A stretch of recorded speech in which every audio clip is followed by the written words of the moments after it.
현대인들에게 인기 없는 설교들이 있습니다. 네, 헌금 설교, 네, 헌신 설교, 네, 회개 설교. 여러분은 어떠신가요? 이 주제의 설교들 여러분 즐겨 들으시나요? 헌금 설교, 헌신 설교, 회개 설교. 그런데요, 오늘은 여러분과 이 중에 별로 인기 없지만 이 중에 한 가지 주제에 대해서 함께 생각해보고 말씀을 좀 나누려고 합니다. 그럼 무엇보다도 먼저 이 다음 질문에 대해서 곰곰이 생각해 보시기를 부탁드립니다. 나는 과연 심판하시는 하나님을 찬양할 수 있는가? 나는 과연 심판하시는 하나님을 찬양할 수 있는가? 제가 지역교회에 이 사역을 내려놓고요. 군대교회로 가게 됐을 때, 군대교회로 들어갔을 때 저는 양주에서 생활을 했습니다. 그런데 제가 살았던 곳 주변에는 이제 걸어서 갈 수 있는 작은 구멍가게 하나 없었거든요. 만약 아이스크림 하나 사려고 하면요. 차를 끌고 나가야만 했습니다. 네, 비가 많이 오면 위험해서 못 나가고요. 눈이 많이 내리면 눈 속에 고립이 되어서 못 나갔어요. 특히 눈이 온다는 예보가 있으면 식재료를 아주 듬뿍 사놓아야 했었던 기억이 있습니다. 외출할 수 없었던 어떤 날의 이야기입니다. 이른 아침 자연을 거닐면서 이런저런 생각을 좀 하게 되었습니다. 저는 정말 생각이 좀 많은 편이거든요. 그래서 생각이 계속 떠오르면 좀 잠도 못 자고 약간 그래요. 생각을 하느라고 잠이 이제 안 드는 거예요. 근데 그러던 중에 갑자기 이런 질문이 저의 안에서 딱 떠오르는 겁니다. 왜 나는 안 되는 것일까? 이 질문이 어떤 의미 있느냐 하면요. 왜 나는 실패하면 안 되는 것일까?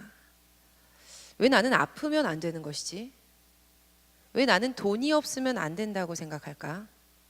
왜 나는 하나님의 훈계 앞에 서면 안 되는 거지? 모든 실패와 아픔, 뭐 적은 물질들, 그리고 우리 삶에 일어나는 많은 아픔들, 이 모든 것들이요 하나님의 징벌과 훈계의 결과라는 의미는 아닙니다. 우리의 삶에 일어나는 많은 일들은 피조물인 우리가 다 이해할 수 없기 때문이죠. 그런데 그 당시 제가 제 스스로에게 주목했던 것은 바로 이 마음속 깊이 숨어 있었던 부끄러운 생각, 바로 이것이었습니다. 나는 아니었으면 좋겠다. 아니, 나는 아니어야 한다. 나는 하나님의 징계나 심판의 대상이 아닌 자리에 있어야만 한다. 우리가 신나게 박수를 치며 부르는 복음성가 중에 이런 곡이 있습니다.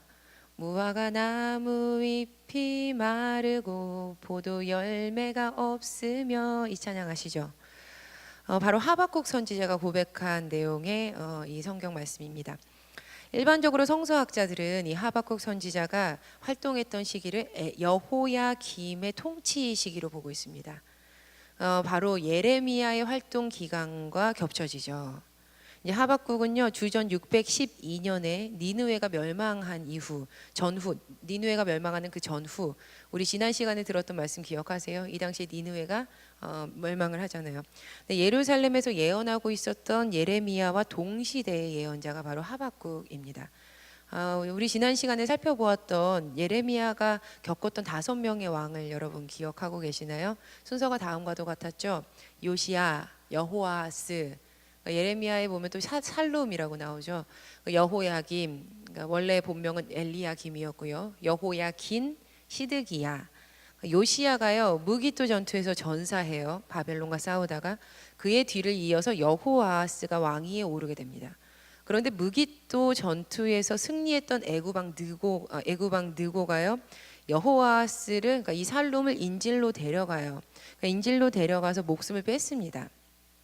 그리고 그를 대신해서 그의 형이었던 여호야김을 왕으로 앉히죠. 그런데 여호야김이 이 애굽의 환심을 살려고, 그리고 또 자신의 사치스러운 생활을 위해서 백성들을 무참히 착취하고 억압을 합니다. 결국 이 시대에 바벨론이 니느웨를 함락시켰고요. 그리고 애굽의 왕 느고는 끝내 바벨론에게 패합니다. 그리고 이제 천하를 다 제패했던 바벨론이 더욱더 강하게 남유다를 압박하기 시작을 합니다. 그런데 이렇게 바벨론의 압박으로 인하여서부터 바벨론의 압박 때문에 국내적 그리고 국제적으로 강포와 불의가 굉장히 가득히 심했던 이때에 이 하박국 또한 하나님의 부르심을 받습니다. 그런데 처음부터 하박국이요 하나님께 이렇게 묻습니다. 하박국 1장 2절 보면요, 이렇게 하박국이 하나님께 바로 물어요. 살려달라고 부르짖어도 듣지 않으시고 폭력이다 하고 외쳐도 구해주지 않으시니 주님 언제까지 그러실 겁니까? 하박국서는요 단 3장으로 이루어져 있거든요. 단 3장으로 이루어져 있는데 계속하여서 이어지는 내용은 남유다의 멸망을 예고하시는 하나님의 뜻에 대한 하박국의 반문입니다. 그는 왜 우리입니까? 라고 이렇게 묻습니다. 하나님께. 제가 구절들을 좀 읽어드릴게요. 주님께서는 눈이 맑으심으로 악을 보지 못하시고 참지 못하시며 패역을 보고 그냥 계시지 못하시는 분이십니다. 그런데 어찌하여 배신자들을 보고만 계십니까? 악한 민족이 착한 백성을 삼키어도 조용히만 계십니까? 하박국이 이렇게 하나님께 물어요. 그가 그물을 떨고 나서 곧 이어 무자비하게 뭇백성들을 죽이는데 그가 이렇게 해도 되는 것입니까? 심지어 그는요 내가 초소 위에 올라가고 망대 위에 올라가서 하나님께서 나의 호소에 대해서 무엇이라고 말씀하실지 내가 기다려보겠다라고 이렇게까지 말을 합니다. 그런데 그렇게 호소했던 하박국에게 하나님께서 바로 응답하세요. 그리고 그 응답을 들은 후에 하박국은 3장 전체에서 하나님을 높이는 그의 기도를 드립니다. 결국 하박국서는 찬양으로 맞춰지게 됩니다. 하박국 3장 2절과 17절에서 18절 말씀을 함께 읽어보시도록 하겠습니다. 시작. 여호와여 내가 주께 대한 소문을 듣고 놀랐나이다. 여호와여 주는 주의 일을 이 수년 내에 부흥하게 하옵소서. 이 수년 내에 나타내시옵소서. 진노 중에라도 긍휼을 잊지 마옵소서. 17절 18절입니다. 비록 무화과 나무가 무성하지 못하며 포도나무에 열매가 없으며 감람나무에 소출이 없으며 밭에 먹을 것이 없으며 우리의 양이 없으며 외양간에 소가 없을지라도 나는 여호와로 말미암아 즐거워하며 나의 구원의 하나님으로 말미암아 기뻐하리로다. 여러분 다시 한번 설교를 시작하며 던졌던 질문으로 돌아가 보도록 하겠습니다. 과연 심판하시는 하나님을 찬양할 수 있는 이들은 과연 몇이나 있을까? 그런데 만약 우리가 진정으로 그 하나님을 만나게 된다면, 우리의 신앙이 더욱더 성숙해지고 정말 깊어진다면, 우리는 비록 무화과 나무가 무성하지 못하며 포도나무에 열매가 없으며 감람나무에 소출이 없을지라도, 그러니까 심판이 우리에게 임한다 할지라도 그저 우리는 구원자 되시는 주 하나님만 계시면 기뻐할 수 있습니다 라고 고백할 수밖에 없을 것입니다. 할렐루야. 왜냐하면 우리가 진정 하나님을 만나게 된다면요 우리는 하나님 때문입니다. 그리고 또 우리가 어떤 존재인지를 알게 될 것이기 때문이에요. 여러분 하나님께서 심판하시는 것은 단지 한순간의 감정으로 하시는 일이 아닙니다. 또한 별다른 목적도 없이 그냥 행하는 스트레스 풀이 정도의 그런 행동이 아닙니다. 먼저 하나님께서는 우리가 가히 상상할 수 없는 오랜 시간 동안 이스라엘에게, 남과 북을 모두 포함한 그 이스라엘에게 수많은 선지자를 보내시면서 하나님께로 돌아오라라고 외치셨습니다. 지난 시간에 구약 39권 중에 무려 17권이 선지서이다라고 말씀을 드렸습니다. 하나님께서는 이유를 조목조목 대시면서 이런 이유 때문에 내가 벌을 내릴 터이니 돌아오라라고 하나님이 말씀을 해주십니다. 단적인 예로 오늘 우리가 읽었던 예레미야 25장에서 예레미야는 자신의 사역에 대해서 이렇게 말을 하고 있습니다. 예레미야 25장은 이 예언은요 예레미야가 여호야김이 통치한 지 4년째 그 4년 차에 와 있을 때 했던 이 선언입니다. 예레미야 25장 3절에서 4절 말씀을 보면 이렇게 되어 있습니다. 유다의 왕 아몬의 아들 요시야 왕 13째 해부터 오늘까지 23년 동안 여호와의 말씀이 내게 임하기로 내가 너희에게 꾸준히 일렀으나 너희가 순종하지 아니하였느니라. 그러므로 여호와께서 그의 모든 종 선지자를 너희에게 끊임없이 보내셨으나 너희가 순종하지 아니하였으며 귀를 기울여 듣지도 아니하였도다.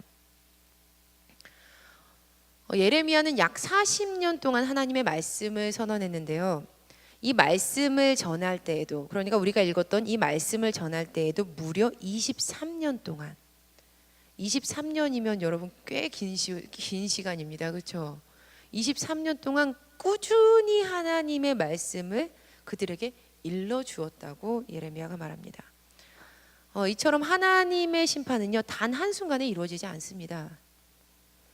여러분, 다음으로 하나님께서 하시는 심판은 그저 단순한 스트레스 풀이 정도가 아닙니다. 하나님의 심판은요, 분명한 목적이 있는 훈계입니다. 예레미야 25장 5절 말씀을 함께 읽어보시겠습니다. 시작. 그가 이르시기를 너희는 각자의 악한 길과 악행을 버리고 돌아오라. 그리하면 나 여호와가 너희와 너희 조상에게 영원부터 영원까지 준 그 땅에 살리라. 하나님께서는 그분의 자녀들에게 진정으로 좋은 것을 주시고자 또 궁극적으로 구원의 길로 이끄시고자 하나님께서 허락하신 그 땅에서 살게끔 하시기 위해서 그들을 가르치시고 훈계하시며 심판하시는 것입니다. 여러분 모두 어린 시절 겪으셨죠? 어린 시절 겪으셨죠? 우리는 어린 시절을 잘 잊어버리는 것 같아요. 우리도 우리 여기 온 그 친구들처럼 어린 아이였을 때가 있잖아요. 그리고 어릴 때 부모님께 혼 많이 나셨죠? 네, 저만 혼났나 봅니다. 저 엄마에게 아빠에게 엄청 많이 혼났거든요. 그런데 왜 그렇게 어릴 때에는 부모님에게 듣는 그 꾸지람과 훈계가 이해도 되지 않고 정말 그렇게 참 싫었는지 몰라요. 도대체 내가 뭘 그렇게 잘못했다고 그렇게까지 회초리까지 드시나, 내가 도대체 뭘 잘못했다고 이렇게 혼내시나, 마음 한켠에 이런 생각이 있으면서 무서우니까 죄송합니다, 잘못했습니다 했던 적도 제가 있어요. 하지만 성인이 되고 나서 철이 들고 보니까요, 왜 부모님께서 그 어린 아이들을, 그 어린 자녀들을 그렇게 훈계하셨는지 그 마음을 아주 조금 10분 이해하게 됩니다. 여러분, 부모님께서 왜 그렇게 하셨을까요? 여러분, 왜 그렇게 훈계하세요? 바로 자녀가 더 잘되게 하기 위해서, 자녀 자신을 위해서인 거죠. 그 자녀가 옳은 길, 선한 길을 걸어가야지만 그의 인생이 멸망으로 치닫지 않게 되기 때문입니다. 그래서 하나님께서는 오랜 시간 동안 남유다의 심판을 선언하신 겁니다. 그리고 남유다에게 심판을 행하신 것입니다. 그런데 여러분, 참 애석한 것은 지금 우리가 살아가고 있는 이 시대 또한, 이 세상 또한 남유다의 시대 상황과는 별반 그렇게 다르지 않은 것 같아 보인다는 것입니다. 불의와 강포, 하나님의 형상으로 지음받은 사람들의 도구화, 물질 만능주의, 폭력과 억압, 성적 타락과 음란. 얼마 전에 기독교인으로서 얼굴을 들 수 없는 사건이 이 나라에 있었습니다. 사회적인 이슈를 심층 탐사 보도하는 정규 방송 프로그램에서 한 대형 교회의 세습과 횡령을 방송한 것입니다. 그 내용은 가히 입에 담을 수 없는 내용이었습니다. 먼저 크리스천이면서 목사인 저에게 그 방송은요, 집에서 혼자 몰래 보고 누군가한테 이야기하고 싶지도 않고 그냥 혼자 가슴을 쓸어내려야 되는 종류의 것이었습니다. 저는 지금 이 자리에서 그 세부적인 내용을 전달하려고 하는 것이 아닙니다. 또 분명 우리가 알고 있는 사실은요, 그리고 분명한 사실은요, 모든 교회가 다 그렇지는 않다는 것입니다. 이미 여러분들이 이 사실을 더 잘 알고 계실 거예요. 모든 교회가 그렇지 않아요. 하지만 다만 이 땅에서도, 지금 이 땅에서도 하나님의 심판에서 벗어날 수 없는 수많은 일들이 계속하여 쌓여가고 있다는 것이 참 마음이 아플 뿐입니다. 예수 그리스도의 몸인 바로 우리 교회가, 그것이 바로 교회인데 그 교회마저도 멸망 당시 남유다가 했었던 그 행로를 그대로 따라가고 있으니 참 이 어찌하면 좋겠습니까? 우리가 기억해야 하는 것은요, 짧은 단 한순간에 남유다의 하나님의 심판이 이루어지지 않았다는 것입니다. 짧은 단 한순간에 남유다의 심판이 이루어지지 않았기 때문에 그 심판이 쌓여가고 있는 그때에 사실 남유다에 살아가고 있었던 사람들은 삶 가운데 큰 문제가 없는 것처럼 보였을지도 모른다는 점입니다. 하지만 심판의 때가 다가왔을 때 결국 그들에게는 바벨론이 다가왔습니다. 오늘 우리가 읽었던 본문에서 다시 한번 예레미야는 하나님의 심판을 예언했습니다. 예레미야 25장 34절에서 35절 말씀입니다. 함께 읽어보시겠습니다. 시작. 너희 목자들아 외쳐 애곡하라. 너희 양떼의 인도자들아 잿더미에서 뒹굴라. 이는 너희가 도살당할 날과 흩음을 당할 기한이 찼음인즉 너희가 귀한 그릇이 떨어짐같이 될 것이라. 목자들은 도망할 수 없겠고 양떼의 인도자들은 도주할 수 없으리로다. 그 하나님의 심판이 결국에는 이루어진다라는 말씀이죠. 여기서 에고케라라는 이 히브리어 동사는요, 얄랄이라는 명령어를 사용하고 있습니다. 얄랄의 명령어를 사용하고 있어요. 원형이 얄랄인데 이것의 명령어가 이제 변하거든요. 그러니까 너희들은 에고케라 이렇게 이제 사용이 됩니다. 근데 이 얄랄이라는 이 동사는요, 비탄의 소리와 사나운 소리로 고함을 치면서 울부짖는 것을 뜻합니다. 그러니까 그냥 슬프게 하고 우는 것이 아니라 굉장히 비탄한 소리와 사나운 소리로 고함치면서 울부짖는 것이 얄랄이라는 것이죠. 그런데 이 구약 성경에서 얄랄은 총 28번이 사용이 되는데요. 제가 애곡, 이 얄랄이라는 단어가 어떤 상황에서 쓰였는지가 참 궁금해졌습니다. 그래서 28번 나오는 성경 구절들을 모두 찾아서 이제 앞뒤 전후 맥락을 다 살펴보았는데요. 근데 28번 모두요, 선지서에서 사용이 돼요. 그리고 특별히 하나님의 심판이 임하여서 멸망이 도래할 것을 선언하실 때 말씀으로 얄랄해라라고 하나님이 이렇게 말씀을 하십니다. 그런데 이 오늘 본문에서 이렇게 얄랄해야 되는, 정말 그 밑에서부터 끌어오르는 이 탄식을 해야 되는 대상들은 목자들이었습니다. 또 인도자들이에요. 그들은 그냥 애곡하는 정도가 아니라 잿더미에서 뒹굴며 애곡을 해야만 했습니다. 비탄의 소리를 치며 울부짖어야 했던 것이죠. 이렇듯 예레미야는 목자와 양의 이미지를 사용하여서 하나님의 심판에 대해서 다시 한번 증언을 하고 있는데요. 이 목자와 양의 이미지는 당시 사회에서 굉장히 친숙했던 이미지였습니다. 여기서 목자는 나라의 지도자, 또 인도자들이라고 볼 수 있고, 양은 백성을 뜻합니다. 예를 한 곳 들자면 에스겔 34장에서도 이 목자와 양의 이미지가 사용이 되는데요. 그들에게 굉장히 친숙했기 때문에 에스겔 또한 이 목자와 양의 이미지를 사용해서 하나님의 심판을 이렇게 예언합니다. 인자야, 너는 이스라엘 목자들에게 예언하라. 그들 곧 목자들에게 예언하여 이르기를 주 여호와께서 이같이 말씀하시되 자기만 먹는 이스라엘 목자들은 화 있을진저 목자들이 양떼를 먹이는 것이 마땅하지 아니하냐. 물론 신약에서도 요한복음 10장을 보면 예수님께서 목자와 양의 이미지를 들어서 그리스도를 나타내셨습니다. 선한 목자를 나타내셨죠. 그런데 여러분, 목자와 양의 이미지가 사용될 때에는 반드시 부정한 목자의 행위에 대해서 밝히 드러내는 작업이 반드시 이루어집니다. 예레미야는 에스겔과 비슷한 방식으로, 그렇지만 에스겔보다 훨씬 더 간결하게 목자들의 문제를 다루고 있습니다.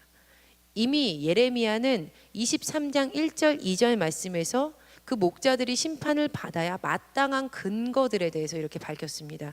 예레미야 23장 1절 2절 말씀을 보면요, 여호와의 말씀이니라 내 목자의 양떼를 멸하며 흩어지게 하는 목자에게 화 있으리라. 그러므로 이스라엘의 하나님 여호와께서 내 백성을 기르는 목자에게 이와 같이 말씀하시니라. 너희가 내 양떼를 흩으며 그것을 몰아내고 돌보지 아니하였도다. 보라, 내가 너희의 악행 때문에 너희에게 보응하리라. 여호와의 말씀이니라. 목자들에게는 맡겨진 역할이 있었습니다. 하지만 그들이 역할을 감당하지 않았을 때, 아니 도리어 그 지위를 사용해서 악을 행했을 때 그들은 필히 하나님의 보응을 받습니다. 우리가 읽었던 이 말씀 가운데서 사용한 보응하다, 그러니까 즉 벌하다라는 이 단어로 옮긴 히브리어 낱말은요, 파카드예요. 파카드. 근데 파카드의 뜻은 감독하다, 소집하다, 보러 가다라는 의미입니다. 그런데 이 단어는요, 그러니까 본디 근무 상태를 감독하여서 조사해 본 것을 근거로 무엇에 대한 책임을 아무개에게 추궁한다라는 행정법상의 개념을 가지고 있습니다. 그러니까 이 낱말은 예레미야의 심판 예언 가운데 자주 등장하는 단어입니다. 파카드. 그러니까 결론은요, 하나님께서 파카드 하실 때에는 그 근거가 분명히 있다는 것이죠. 먼저 하나님께서 담당시키신, 그러니까 맡기신 일이 있었고, 그 일을 잘 수행했을 때와 잘 수행하지 않았을 때의 추궁이 반드시 따르게 된다는 것입니다. 그런데 이 남유다의 지도자들은요, 하나님께서 지도자들에게 담당시켰던 일을 잘 수행하지 못하였습니다. 열심히 했지만 그릇이 작아서 일을 못한 것이 아니고 그들은 악을 행한 거예요. 예레미야 23장 1절에서 2절에서 고발한 그들은요, 양떼를 멸하였고 흩어버렸고 몰아냈고 돌보지 않습니다.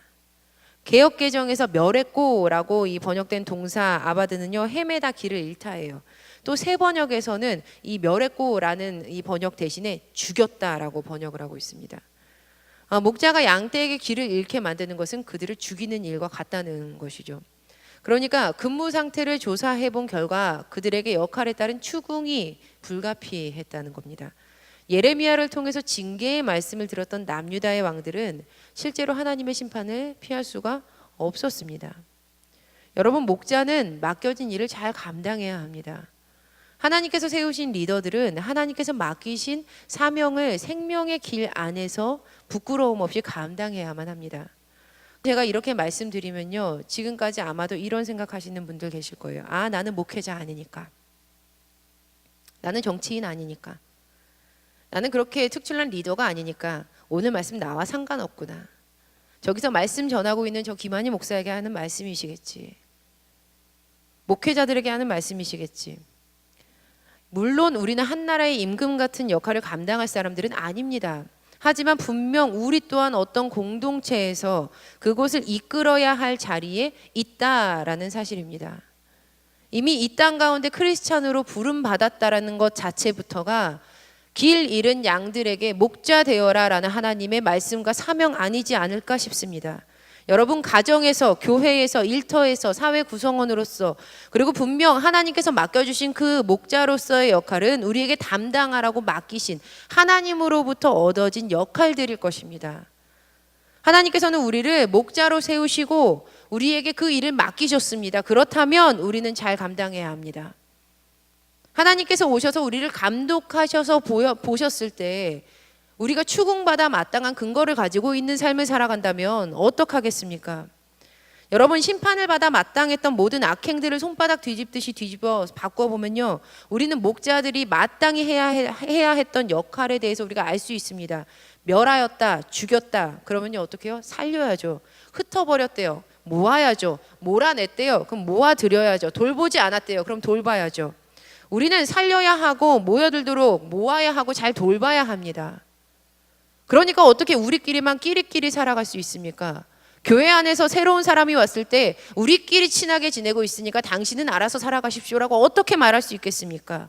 하지만 남유다의 목자들은요, 이 일이 싫어서 하지 않았습니다. 싫었던 거예요. 하지 않았어요. 예레미야 25장 34절에서 38절, 오늘 우리가 읽었던 이 심판은 여호야김 시대에 선언됐던 말씀이라고 말씀드렸습니다. 여호야김 시대에도 하나님의 기다림이 있었어요. 하나님의 멈춤이 있었어요. 하지만 그 말씀을 멸시했기 때문에 결국 다음 왕인 여호야긴 때에 그의 일가와 고관, 지도자 1만 명, 기술자, 대장장이들이 바벨론의 포로로 다 끌려갑니다. 아주 가난한 사람만 남유다에 남았다라고 성경이 말씀하고 있습니다 라고 지난주에 다시 말씀드렸죠. 아주 가난한 사람들만 남유다에 남습니다. 바벨론은 주님의 성전과 왕궁의 보물을 모두 다 탈취합니다. 이제 바벨론의 1차 공격이 시작된 겁니다. 예레미야 25장 37절에서 38절 말씀입니다. 함께 읽어보시겠습니다. 시작. 주님께서 맹렬히 진노하시니 평화롭던 초장들이 황무지가 되었다. 사자가 굴을 버리고 떠나가듯이 주님께서 떠나가셨다. 압박하는 자의 칼과 주님의 분노 때문에 그 땅이 폐허가 되었다.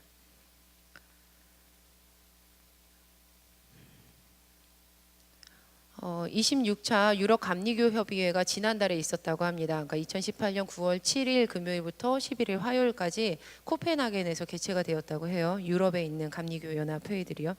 근데 유럽 감리교 협의회는요, 유럽의 35개국의 감리교회, 웨슬리안 교회, 연합 교회들의 이제 협의체예요. 그러니까 1993년에 결성이 되었는데 그 이래로 유럽 각국의 주요 도시를 이렇게 순회하면서 함께 모여서 이제 회의를 나누고 있는 것이죠. 먼저 이번 컨퍼런스에서 모였었던 이들은요, 유럽 교회의 선교가 더 이상 외부 지역으로 향할 수 없다. 이제 유럽 교회 자체가 선교지가 되어야 된다라는 인식 변화를 이제 거쳤다고 합니다. 그러니까 우리나라도 좀 주의해야 하는 내용인 것 같아요, 이 내용들은. 그리고 또 다양한 주제로 회의를 거쳤는데 유럽에 이주해온 난민들, 그리고 무슬림을 향한 선교와 이제 목회, 뭐 이런 이 내용들이 그 안에 담겨 있었습니다. 그런데 제가 말씀드리고 싶은 것은 다음 내용인데요. 이 회의를 보도했던 자료를 제가 좀 그대로 읽어드리겠습니다. 독일 교회 슈테판 링가이스 감리사는 8월 말 구동독 지역 켐니츠에서 발생한 우발적인 살인 사건이 독일을 위한 대한당에 의해 구구적인 시각으로 선전되어 9월 초에 1만 명의 폭력 시위를 유발한 사건을 상세히 보고하였다. 독일 국적의 다니엘이라는 사람이 그 이라크와 시리아 난민 간의 이제 시비 끝에 칼에 찔려 이제 사망한 사건이 있었죠. 사건은 8월 26일 심야에 일어났는데요. 켐니츠시 축제에서 독일 국적자 이제 다니엘과 또 이제 이라크 뭐 시리아 국적자 3명 간의 이제 다툼이 벌어졌는데 갈등이 폭력으로 이어지고 다니엘이 누군가가 이제 휘두른 칼에 맞아서 이제 사망을 했습니다. 용의자 중 2명은 다음날 체포가 된 사건인데요. 그런데 문제는 이 사건이 시발점이 되어서 지금 독일을 위기 가운데로 이제 뒤흔들고 있다라는 거죠. 그러니까 기사 내용으로 다시 좀 돌아오겠습니다. 켐니츠가 고향인 그는, 그러니까 이 감리사님이요, 켐니츠가 고향이라는 거예요. 이 사건을 자신이 어려서 할아버지로부터 들었던 1938년 11월 9일에서 10일 박해의 밤, 그러니까 독일 전역의 유대인 회당이 밤에 이제 나치에 의해서 전소됐던 사건이 있는데 그 사건에 비유하며 자신의 생전에 또다시 이런 일이 일어난 것에 대해 몹시 안타까워하였다.